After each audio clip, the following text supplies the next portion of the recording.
lives of 36 residents of the LaSalle Veterans Home last fall. Over the coronavirus outbreak at an Illinois veterans. And the family of a war veteran named Richard Seske wants justice State tonight. officials say nearly 200 residents and staff members have tested positive. A lack of planning, training, and poor communication. It's never acceptable when we see rampant infections. So the question we have for the governor is, what is he going to do?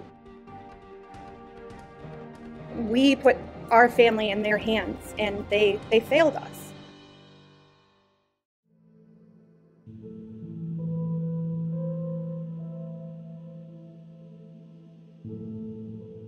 The families of veterans who died during a COVID outbreak at the LaSalle Veterans Home are suing the facility and the state of Illinois.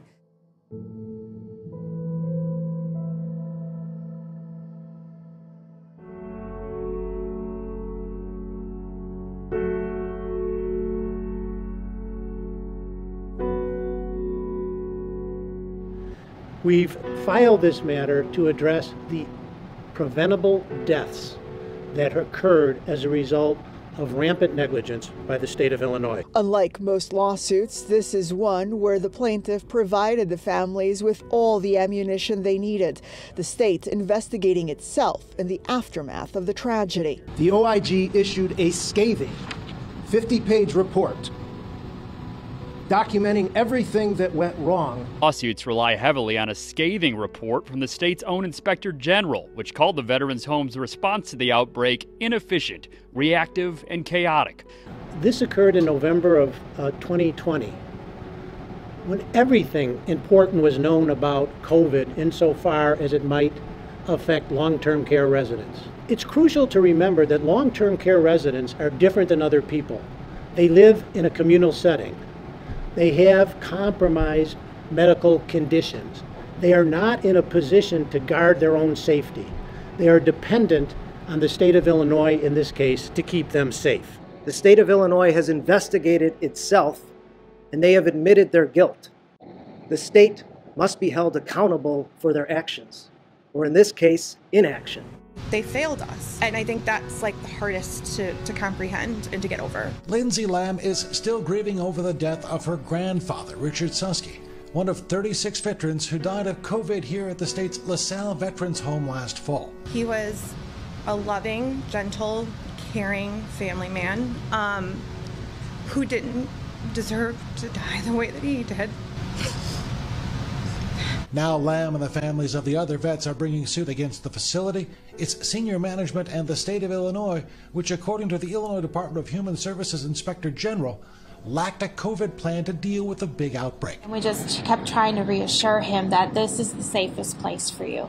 They're trying to keep you safe. It was the result of negligence. That part of it will never sink in. Got to do better for our veterans. They could have done better. And they should have done better. In one case, there was no morphine available, even though it was prescribed to ease Korean War veteran Richard Seske's passing. That is the hardest, is knowing that he suffered for so long to breathe and knowing that he was alone. These veterans didn't die a peaceful death. Part of dying from COVID is air hunger. Part of dying from COVID is unable to breathe. And that's how many of our clients died. We're suing based on shocking and painful deaths and the loss of their loved ones and their grief and sorrow. And it's not written in a book what that is, but we do know juries have returned millions of dollars in a verdict for that type of wrong.